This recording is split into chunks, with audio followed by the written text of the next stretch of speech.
जय हिंद साथियों। स्वागत है आप सभी का आज के डेली करंट अफेयर्स की सेशन में। तो आज है 18 अक्टूबर 2025 और हर रोज की तरह फिर से हम लोग चर्चा करेंगे आज के 10 सबसे महत्वपूर्ण करंट अफेयर्स पर, जो कि आपकी सभी प्रतियोगी परीक्षाओं के लिए बेहद ही उपयोगी है।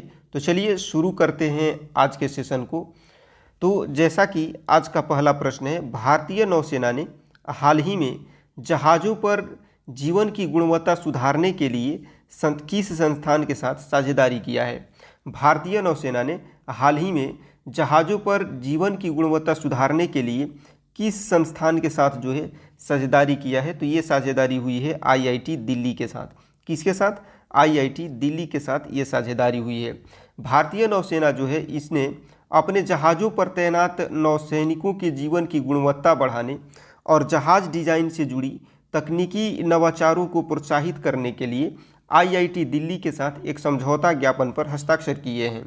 इस सहयोग का मुख्य उद्देश्य नौसैनिक जहाज़ों की संरचना, आराम, सुरक्षा और दक्षता में सुधार लाना है। इस साझेदारी के तहत आईआईटी दिल्ली और नौसेना वास्तुकला निर्देशालय मिलकर एक अनुसंधान और डिजाइन केंद्र स्थापित करेंगे। यह केंद्र जहाज डिजाइन सुधारों, मानवीय आराम और दीर्घकालिक टिकाऊपन से जुड़ी परियोजनाओं पर कार्य करेगा। यह पहल भविष्य में न केवल भारतीय नौसेना बल्कि व्यापारिक समुद्री जहाज़ों और अन्य समुद्री क्षेत्रों के लिए भी लाभदायक साबित हो सकती है। यह सहयोग मेक इन इंडिया और आत्मनिर्भर भारत अभियानों के अंतर्गत तकनीकी स्वदेशीकरण को और मजबूत करेगा, जिससे भारत की समुद्री शक्ति और नवाचार क्षमता में वृद्धि होगी। आज के अगले प्रश्न की बात करें तो वैज्ञानिकों द्वारा खोजे गए टाइम रोडियो क्रिस्टल से संबंधित सही कथन कौन सा है। वैज्ञानिकों द्वारा खोजे गए टाइम रोडियो क्रिस्टल यानी कि टीआरसी से संबंधित सही कथन कौन सा है। ऑप्शन है, यह एक नई मिश्र धातु है, यह पदार्थ एक ऐसा चरण है जहां समय और व्यवस्था साथ मौजूद रहते हैं, यह केवल चुंबकीय पदार्थों में पाया जाता है, या फिर यह पानी में घुलनशील यौगिक है। तो इसको याद रखिएगा, यह पदार्थ का जो है ऐसा चरण है जहां समय और व्यवस्था साथ मौजूद रहते हैं। यह वैज्ञानिकों ने हाल ही में पदार्थ के एक नए चरण की खोज किया है, जिसे कि टाइम रोडियो क्रिस्टल यानी कि टीआरसी नाम दिया गया है। दैट मीन्स कि टाइम रोडियो क्रिस्टल नाम दिया गया है। यह खोज भौतिकी के क्षेत्र में एक महत्वपूर्ण प्रगति मानी जा रही है, क्योंकि इस चरण में समय और व्यवस्था दोनों एक साथ सह अस्तित्व में रहते हैं। यह पारंपरिक पदार्थ अवस्थाओं जैसे कि ठोस, द्रव, गैस, प्लाज्मा आदि से बिल्कुल अलग है। टीआरसी सामान्य टाइप क्रिस्टल से मिलता जुलता है, लेकिन इसमें एक महत्वपूर्ण अंतर यह है कि यह समय के साथ अपने व्यवहार में अस्थायित्व बनाए रखता है। इसमें ऊर्जा के आदान प्रदान के बावजूद यह नियत चक्रीय पैटर्न प्रदर्शित करता है, यानी यह थर्मोडायनेमिक संतुलन के बाहर की भी स्वयं को थर्मोडायनेमिक संतुलन जो है इसके बाहर भी स्वयं को नियमित बनाए रखता है। यह खोज हीलियम 13 परमाणु में हेरफेर करके और माइक्रोवेव स्पंदनों की सहायता से की गई है। इससे वैज्ञानिकों को पदार्थ के क्वांटम स्तर पर व्यवहार को बेहतर ढंग से समझने और क्वांटम कंप्यूटिंग, सुपर कंडक्टिविटी जैसे क्षेत्रों में नई संभावनाओं की खोज करने में मदद मिलेगी। अगले प्रश्न की बात करें आज के, तो हाल ही में समुद्र शक्ति 2025 नौसैनिक अभ्यास किन दो देशों की नौसेनाओं के बीच आयोजित किया जा रहा है।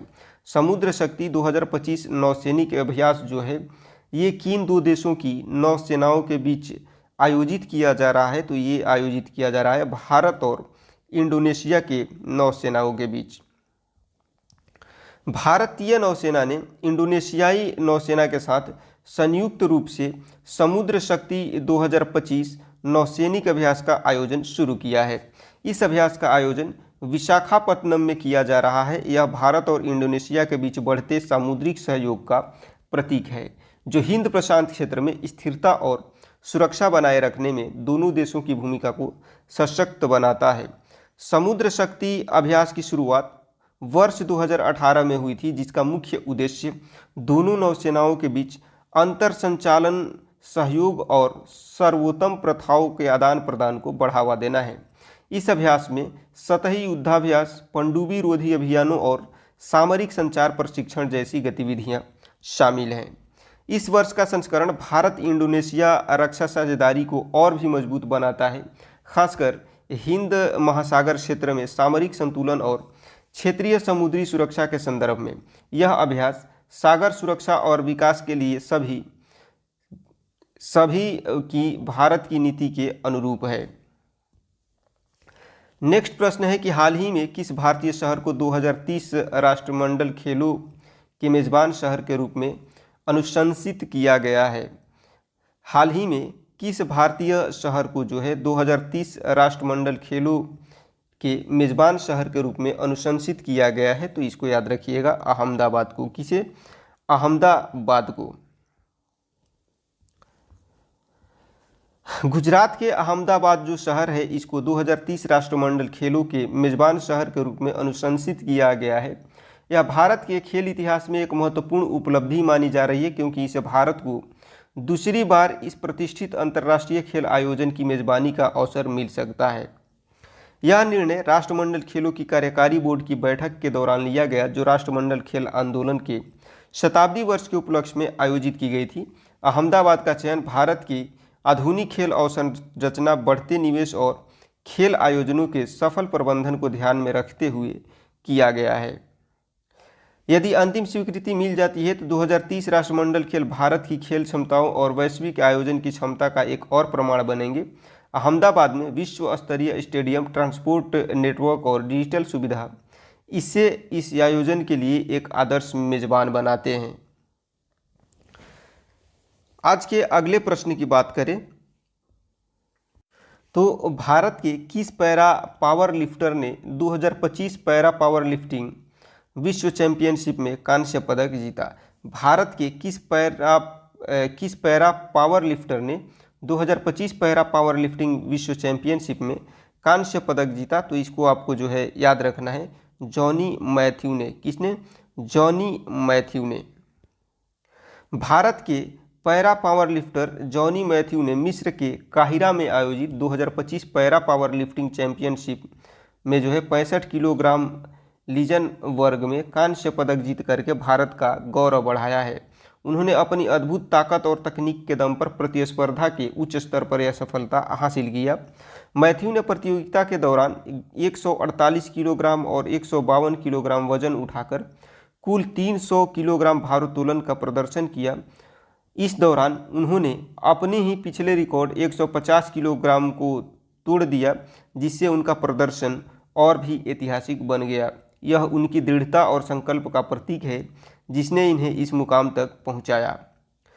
यह मैथ्यू का लगातार दूसरा विश्व चैंपियनशिप पदक है। इससे पहले उन्होंने 2023 दुबई पैरा पावर लिफ्टिंग विश्व चैंपियनशिप में भी कांस्य पदक जीता था। उनकी यह उपलब्धि भारतीय पैरा एथलीटों के लिए प्रेरणा स्रोत है और भारत के बढ़ते खेल उत्कृष्टता कार्यक्रम की सफलता को दर्शाती है। नेक्स्ट प्रश्न है आज का कि 2025 के हेनले पासपोर्ट सूचकांक में भारत की रैंक क्या रही? 2025 के हेनले पासपोर्ट सूचकांक जो है, इसमें भारत की रैंक क्या है? तो इसमें जो है भारत का रैंक है 85वां। कौन सा? 85th। हेनले पासपोर्ट इंडेक्स 2025 में जो है भारत की रैंकिंग घट करके 25वें स्थान पर पहुंच गई है, जो 2024 में 80वें स्थान पर थी। यह गिरावट बताती है कि भारत के पासपोर्ट धारकों को पहले की तुलना में कम देशों में वीज़ा फ्री या वीज़ा ऑन अराइवल की सुविधा मिल रही है। हेनले पासपोर्ट इंडेक्स विश्व भर के पासपोर्ट की रैंकिंग उनके धारकों को मिलने वाली वीज़ा मुक्त पहुंच के आधार पर करता है। 2025 की रिपोर्ट के अनुसार भारतीय पासपोर्ट धारक जो है अब 57 देशों में बिना वीज़ा के यात्रा कर सकते हैं। हालांकि यह संख्या एशिया के अन्य देशों जैसे कि जापान, सिंगापुर और दक्षिण कोरिया की तुलना में काफ़ी कम है। वर्तमान में सिंगापुर हेनले पासपोर्ट इंडेक्स में शीर्ष स्थान पर है, क्योंकि उसके नागरिक 193 देशों में से वीज़ा फ्री प्रवेश करते हैं। भारत की रैंकिंग में यह गिरावट इस बात का संकेत है कि वैश्विक स्तर पर यात्रा स्वतंत्रता के मानकों में प्रतिस्पर्धा लगाकर बढ़ रही है और देशों के बीच राजनयिक संबंधों की अहमियत और बढ़ गई है। आज के नेक्स्ट प्रश्न की बात करते हैं। तो हाल ही में IUCN के प्रजाति अस्तित्व आयोग जो है, इसके नए अध्यक्ष के रूप में किसे चुना गया है?